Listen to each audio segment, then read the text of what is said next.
여러분, 기후학적으로도 논란과 이슈가 될 만한 연구가 서울대에서 발표되었습니다. 지금까지 바다는 우리가 만들어내는 이산화탄소의 약 30%를 흡수해 왔습니다. 그래서 어느 정도 지구가 더워지는 것을 줄여주기도 했죠.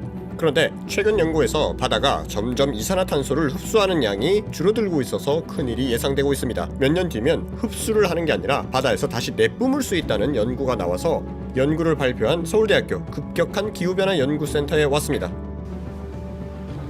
들어가 봅시다. 안녕하세요.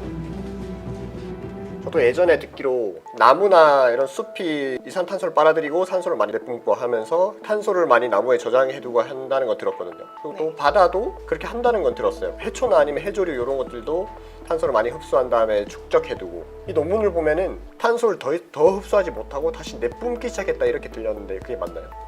이제 육지 같은 경우는 네. 이제 저희가 잘 알다시피 식물로 많이 탄소를 저장하고 흡수를 하는데, 바다 같은 경우는 이제 표면에서 직접적으로 이제 들어오는 게 중요합니다. 그래가지고 어느 정도 얘가 이제 잘 들어오냐 마냐를 이제 결정을 해야 되는데, 이 지역 같은 경우에는 그게 이제 갑자기 못 들어오게 되는 현상이 발생을 하는 거죠. 그 이유가 지역에서 발생하는 섞어주는 그런 큰 혼합층이 갑자기 이제 멈추게 돼서 그렇게 된다라고 이제 얘기를 하고 있습니다.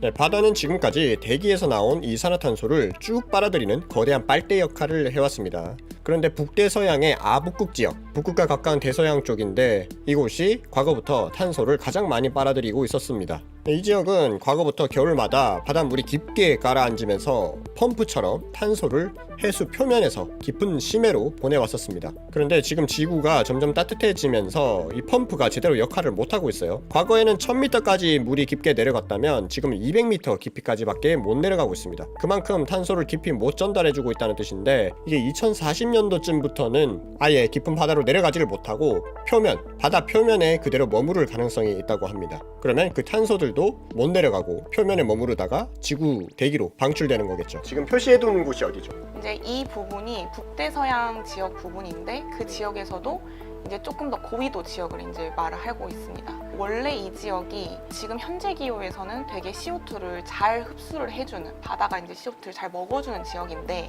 저희가 이제 연구한 결과에 따르면 이제 갑자기 못 먹게 되는 현상이 발생을 했다. 못 먹기 시작했다. 그러면은 흡수하는 양이 좀 줄어든 거지 아직 배출하거나 그러진 않는 거죠? 네네, 흡수하는 양이 급격히 이제 줄어들고 있다라는 의미입니다. 그러면 저 부분이 문제가 된다는 걸 어떻게 처음 발견하신 거예요? 앞에서 말씀드렸다시피 이제 당연히 이렇게 대기 중에 CO2가 계속해서 증가를 하면 전 지구적으로 해양이 이제 CO2를 흡수를 한다는 것은 굉장히 자명한 사실인데요. 이게 이제 다른 지역에서 다 똑같이 일어나는지를 지역적으로 좀 살펴보려고 했고, 특히 제가 이제 말했듯이 현재 기후에서는 되게 잘 먹어주고 있는 지역인데, 이 지역이 계속해서도 잘 이제 흡수를 할 수 있을 것인가를 중점을 두고 살펴봤는데, 그게 아니라 갑자기 어느 순간 못 먹게 되는 그런 시점들이 실험을 통해서 발생한다라는 거를 이제 발견을 하게 되었습니다. 지금은 탄소 흡수가 점점 느려지고 있을 텐데 지금 이 순간에도 문제가 생길 만한 그런 임계점이라 해야 될까요? 그게 얼마나 나왔는지 알 수 있을까요? 저희 실험으로 나타냈을 때는 이제 엄청 빠르게 CO2를 우리가 배출을 해버린다 하면 이제 한 2040년이 보였고요. 근데 우리가 조금 더 천천히 느리게 이제 감축하면서 배출을 한다 하면 이제 한 80년으로 이제 예상을 하고 있는 부분이었습니다. 그러니까 저 표시는 우리가 지금처럼 막 계속 탄소 내뿜고 다니면은 2040년도에 뭔가 큰 문제가 생길 거다. 수도 라는 있다. 거. 네. 할 수도 있다. 네. 마치 탄산음료를 만들려고 물에다가 탄산을 엄청 집어넣고 있었는데 그 물속에 탄소가 엄청 포화가 돼서 더 이상 밀어 넣어도 탄소가 들어가지 않고 뿜어져 나오는 그런 것과 같다고 볼 수 있겠죠? 다르게 비유하자면 우리가 쓰레기 매립지에다가 쓰레기를 엄청 밀어넣고 있었는데, 압축도에서 엄청 밀어넣고 있었는데 이게 언젠가 임계점을 넘으면서 터지면서 기존에 매립했던 쓰레기까지 전부 지상으로 터져 나오는 것과 같다고 보시면 되겠습니다.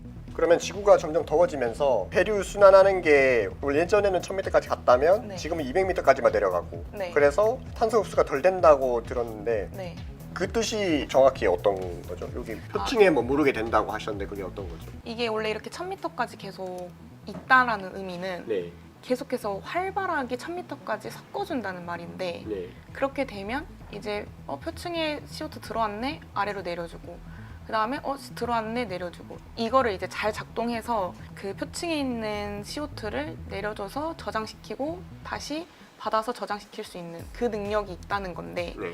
이제 이렇게 붕괴가 돼버리면 활동을 못하고 이제 여기에서만 얘네들이 고립이 되는 거죠.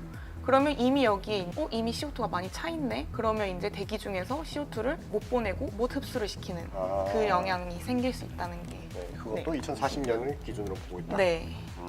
좀 더 어려운 내용을 물어보고자 여기까지 왔습니다. 네네. 교수님 소개 먼저 부탁드립니다. 안녕하세요. 저는 서울대 지구환경과학부의 국종성입니다. 네, 반갑습니다. 새로운 연구가 나왔는데 이어서 가장 시급하게 5년 이내로 시급하게 해야 할 추가적인 연구나 과제가 있는지 궁금하거든요. 일단 저희가 이제 바다의 탄소 흡수가 갑자기 변하는 시점이 있다는 걸 발견했는데요. 네. 이제 앞으로는 그 갑자기 변하는 시점을 우리가 얼마나 정확하게 예측할 수 있는지 그런 거에 대한 연구를 앞으로 추가적으로 해야 될 것 같고요. 그러기 위해서는 우리가 이제 지구 온난화가 됐을 때 어떤 바다와 대규모 순환 또한 지역해에서의 어떤 그 혼합 이런 것들이 정확히 어떻게 상호작용해서 만들어지는지 이런 것들을 좀 더 연구해야 된다고 생각합니다. 네, 알겠습니다. 연구 자료들을 좀 보니까 2040년도쯤부터 뭐가 많이 바뀌더라고요. 그럼 그 임계점이라고도 볼 수 있을 것 같기도 한데 그 임계점을 좀 늦출 수 있으려면 어떤 걸 하는 게 제일 좋을까요? 만약에 지구 전체에서 결정권자들이 모여서 뭔가를 결정을 딱 할 때 이런 걸 하자 할 만한 게 있을까요? 2040년이라는 거는 네. 우리가 정말로 아무 생각 없이 이산화탄소를 막 배출했을 때 그때 나온 시기이고요. 지오 엔지니어링, 기후공학이라는 기술이 있습니다. 네. 그래서 저희 연구실에도 지금 연구를 하고 있는데요. 네. 어떤 기후공학이라는 기술을 쓰게 되면은 북대서양에 있는 그 임계점, 티핑 포인트를 좀 늦출 수 있다는 그런 결과도 나오기 때문에 그런 것들도 우리가 활발하게 연구를 하고 진행해야 된다고 생각합니다. 근데 다만 그런 걸 하기 위해서는 국제적 합의가 필요하거든요. 근데 그런 것들이 이제 과학을 넘어서는 영역이라 굉장히 어려운 부분이 아닐까 그렇게 생각을 합니다. 영상을 만들던 중에 영국에서는 태양광 차단 기후공학 기술을 검증한다는 그런 실험을 곧 시작한다고 발표했습니다. 빛을 반사시킬 수 있는 미세 입자들을 하늘에 뿌려서 태양빛을 대기로 다시 반사시키는 건데 그러면 햇빛이 지표면에 덜 닿게 되겠죠? 지표면에 햇빛이 덜 닿으면 한여름에 또 덜 덥겠죠. 2040년 이후에 그 탄소가 대양으로 더 이상 흡수가 안 되고 막 갑자기 배출되기 시작하고 그러게 되면은 이게 한국이나 아니면 아시아 쪽 온도가 지구 전체적으로 온도가 여름에도 막 엄청 계속 올라가는 건지 예를 들어서 여름 평균 기온이 막 40도가 된다든지 그렇게 되는 것인지 아니면은 날씨가 뒤죽박죽이 되어 가는 것인지 그게 궁금하거든요. 말씀하신 것 둘 다죠. 그러니까 평균 온도는 계속 올라가고 그 대신에 그러니까 이제 폭염의 강도나 빈도도 증가하게 되고요. 네. 그 대신에 이제 우리 대기가 불안정해지기 때문에 이런 변동성도 커지니까 그러니까 뭐 우리가 지금 겪고 있는 어떤 그 굉장히 이상한 날씨야, 굉장히 이상한 기후야 이런 일들이 좀 더 자주하게 할 수밖에 없겠죠. 알겠습니다. 네. 그럼 여기까지 질문 마치도록 하겠습니다. 네, 감사합니다. 예. 북대서양은 오랫동안 이산화탄소를 흡수하는 바다였습니다. 깊은 대류는 지구의 탄소를 바닷속 깊이 옮겨주는 통로였습니다. 그러나 이제 그 흐름이 바뀌고 있습니다. 대류는 얕아졌고 탄소는 더 이상 가라앉지 않고 있습니다. 기후변화는 조용히 그러나 분명히 임계점을 향해 가고 있습니다. 우리가 보지 못했던 작은 변화들이 결국엔 지구 전체를 뒤흔드는 결과로 이어질 수 있습니다. 바다는 경고하고 있습니다. 탄소를 가지고 있기엔 이제 너무 지쳐 있다고 말입니다.